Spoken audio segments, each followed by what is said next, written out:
about halfway through the course now, and I've just purchased my first property, so I guess I should say a few things about it.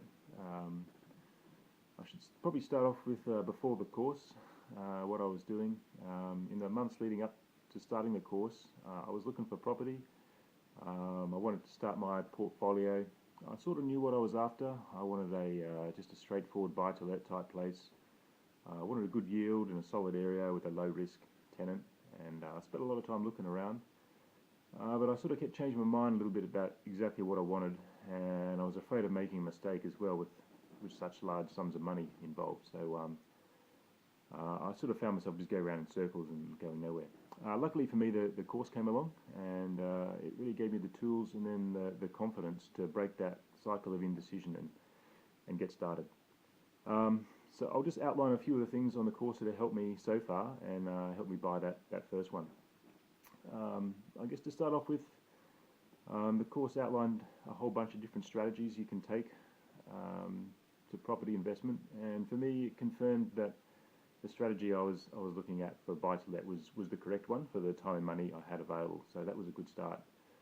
The next thing that saved me probably a lot of money, I think, was learning how to make your own valuations of the property. I mean, the asking price is one thing we all know, but to try to find out what is the true value of a property, not only the purchase price, but what sort of rental that you're going to get from it.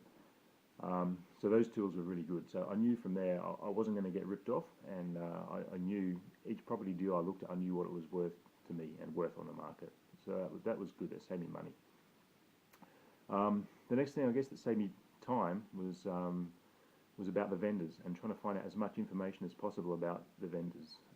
I didn't realise that there's a lot of vendors out there who aren't motivated primarily by price, and in fact, as investors, there's a lot of things that we can offer that cost us little or nothing, but are very appealing to the vendor, and we can use them to beat them down on the price a little bit. So that saved me a lot of time, and saved me a lot of time filtering out those particular owners and people who perhaps weren't necessarily going to be that flexible on price. So I didn't even bother with those properties, even though they looked good. I could see what the vendor's situation was and what a little bit of an insight into what their motivation was, and I didn't waste my time with them.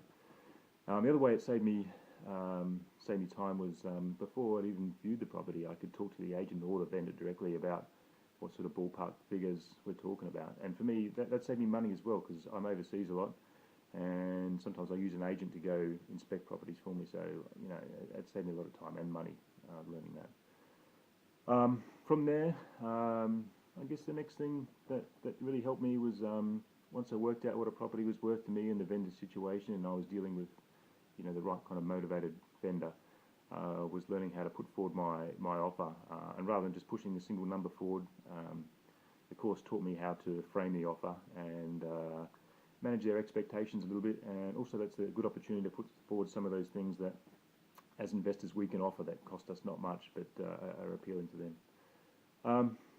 So for me, that all those things combined gave me the confidence and the tools to break my cycle of indecision and get started. And from here, I'm going to take what I've learned so far and also the experience of this first one, and then continue on to grow my portfolio. So at the very least, this is a start to a small portfolio, and I guess more optimistically, it could be the start to sort of breaking those shackles of that 9-to-5 job, or at the very least getting a little bit of a closer look at that potential scenario. So that's been my experience so far. I hope you got something out of it, and wish you luck with your property journey.